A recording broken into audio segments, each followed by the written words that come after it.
Jeff the killer horror story part 4 देखने से पहले इसके बाकी पार्ट जरूर देख लें, लिंक डिस्क्रिप्शन में है। दोस्तों, हमने पिछली वीडियो में देखा था कि गुल्ली बुल्ली और शॉन को ढूंढने के लिए जेसन और जेफ इस जंगल में आ जाते हैं और थोड़ी देर जंगल में घूमते हुए जेसन को वो घर दिख जाता है जिस घर में गुल्ली बुल्ली और शॉन रुके हुए हैं। जेसन जेफ से उस घर के पास चलने को कहता है और जेसन की बात सुनकर जेफ फौरन ट्रक मोड़कर उस घर की तरफ ले जाने लगता है। इधर घर का मालिक जेसन और जेफ को देखकर घर के अंदर की तरफ भागता है, लेकिन तभी जेसन अपना कुल्हाड़ा फेंककर घर के मालिक को रोक देता है और अंदर गुल्ली बुल्ली और शॉन आराम से लेटे हुए थे।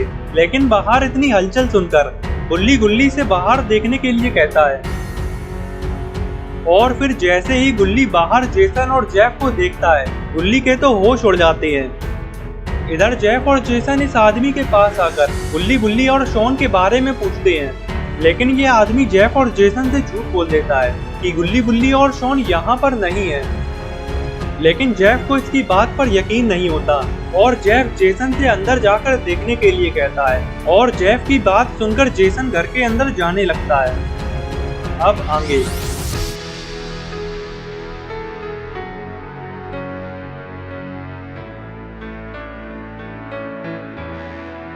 जेसन घर के अंदर आकर चारों तरफ गुल्ली बुल्ली और शॉन को ढूंढने लगता है,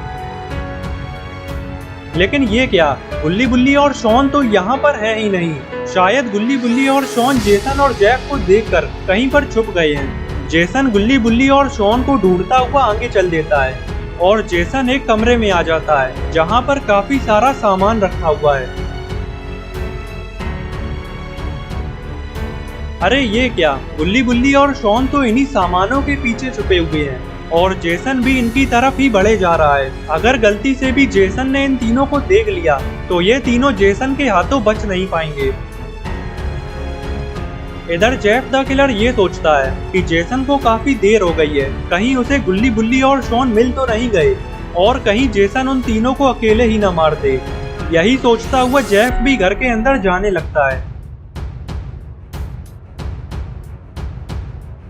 इधर जेसन हर तरफ देखता हुआ आगे आता जा रहा है और अब जेसन गुल्ली बुल्ली और शॉन के बिल्कुल पास में ही आ चुका है।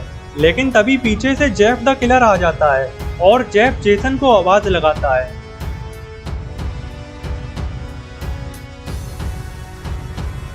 और जेसन से कहता है, जेसन वो तीनों तुम्हें अभी तक नहीं मिले, तो इसका मतलब वो तीनों यहाँ पर नहीं है। चलो आ जाओ, हम उन तीनों को कहीं और चलकर ढूंढते हैं। जेफ की बात सुनकर जेसन भी जेफ के साथ जाने लगता है। इधर घर का मालिक ये सोचे जा रहा है कि कहीं जेफ और जेसन को गुल्ली बुल्ली और शॉन मिल तो नहीं गए, क्योंकि अगर जेफ और जेसन को वो तीनों अंदर मिल गए तो इसका मरना तय है, क्योंकि इसने जेफ और जेसन से झूठ बोल दिया था। यही सोचकर घर का मालिक यहाँ से भागने लगता है और घर की दीवार के पीछे आकर छुप जाता है। तभी घर का मालिक देखता है कि जेसन और जेफ घर के बाहर आ गए हैं और अपने ट्रक की तरफ बढ़ने लगते हैं और फिर जेफ और जेसन अपने ट्रक पर बैठकर यहाँ से जाने लगते हैं।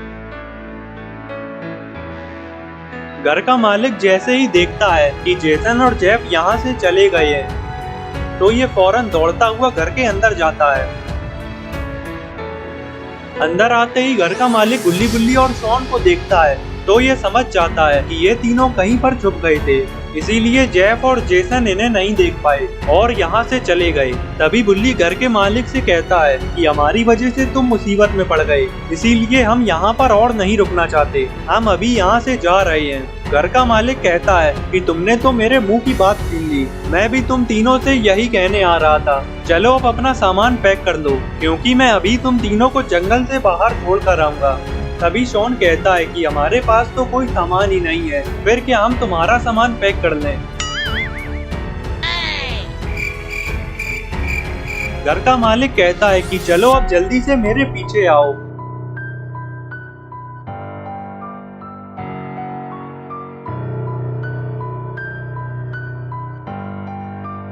घर का मालिक गुल्ली बुल्ली और शॉन को जंगल से बाहर छोड़ने के लिए अपने साथ ले जाने लगता है।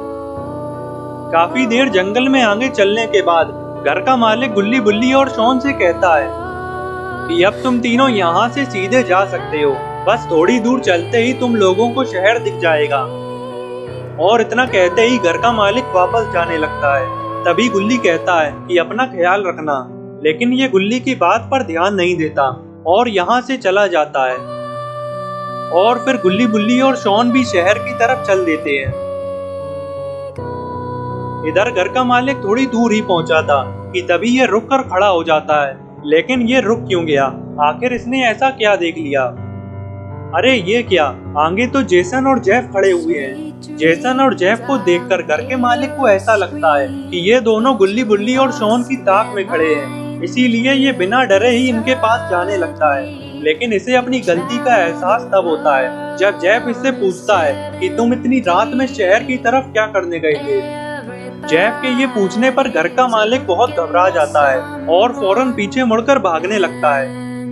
लेकिन ये क्या, जेसन और जेफ ने तो इसको दोनों तरफ से घेर लिया है। तभी जेसन इससे कहता है कि अगर सच बता दोगे तभी तुम्हारी जान बच सकती है। तो ये घर का मालिक जेसन से कहता है कि मुझे जाने दो, मैं उन तीनों को शहर की तरफ छोड़ आया हूँ। तुम लोग अभी जाकर उन तीनों को पकड़ सकते हो और अब मुझे छोड़ दो। और इतना कहकर घर का मालिक यहाँ से भागने लगता है। और तभी ये सब देखकर जेफ जेसन से कहता है, जेसन तुमने उसे मार क्यों दिया? इसमें इसकी क्या गलती थी? जेसन कहता है, जेफ इसमें इसकी ही गलती थी, क्योंकि अगर ये हमसे झूठ नहीं बोलता तो अभी तक हम उन तीनों को मार चुके होते। जेफ कहता है, जेसन फिर तो सारी गलती तुम्हारी थी, क्योंकि तुम्ही ने उस घर में तलाशी ली थी।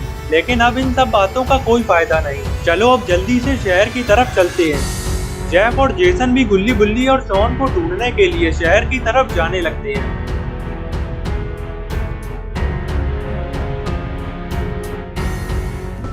इधर गुल्ली बुल्ली और शॉन शहर में आ चुके हैं और अब आगे ही चलते जा रहे हैं। तभी शॉन गुल्ली बुल्ली से पूछता है कि आखिर हम जा कहाँ रहे हैं। तो गुल्ली शॉन को बताता है कि फिलहाल हमें पुलिस स्टेशन चलना होगा, क्योंकि वो दोनों खूनी तो हमारे पीछे ही पड़ गए हैं, तो पहले हमें उनसे पीछा छुड़ाना होगा।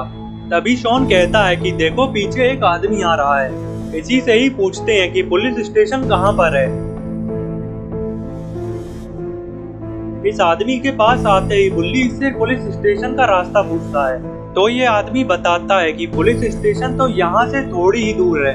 अगर तुम तीनों सीधे जाओगे तो थोड़े ही आगे तुम्हें पुलिस स्टेशन दिख जाएगा। इस आदमी की बात सुनकर गुल्ली बुल्ली और शॉन पुलिस स्टेशन की तरफ चल देते हैं और ये आदमी भी वापस से आगे चल देता है। इधर जेफ और जेसन भी शहर में आ चुके हैं और गुल्ली बुल्ली और शॉन को ढूंढते हुए आगे चलते जा रहे हैं। तभी जेफ को वो आदमी दिखाई देता है जिससे गुल्ली बुल्ली और शॉन ने पुलिस स्टेशन का रास्ता पूछा था। जेफ अपना ट्रक इस आदमी के पास रोकता है और इससे गुल्ली बुल्ली और शॉन के बारे में पूछता है। तो ये आदमी बता देता है कि वो तीनों अभी यहाँ से ही गए हैं और वो अभी थोड़े आगे ही पहुँचे होंगे। इस आदमी की बात सुनते ही जेसन जेफ से कहता है, जेफ अपना ट्रक दौड़ा दो, क्योंकि वो तीनों हमारे हाथ से निकलने नहीं चाहिए। जेसन की बात सुनकर जेफ ट्रक को आगे की तरफ भगाने लगता है। इधर गुल्ली बुल्ली और शॉन आगे चलते जा रहे हैं। तभी ये चलते चलते रुक जाते हैं और आखिर गुल्ली बुल्ली और शॉन पुलिस स्टेशन पहुंच जाते हैं। लेकिन तभी गुल्ली बुल्ली और शॉन को पीछे से ट्रक की आवाज लगती है और ये तीनों पीछे मुड़कर देखने लगते हैं। अरे ये क्या, जेफ और जेसन ने तो गुल्ली बुल्ली और शॉन को देख लिया है। जेफ और जेसन को देखते ही गुल्ली बुल्ली और शॉन पुलिस स्टेशन के अंदर भागते हैं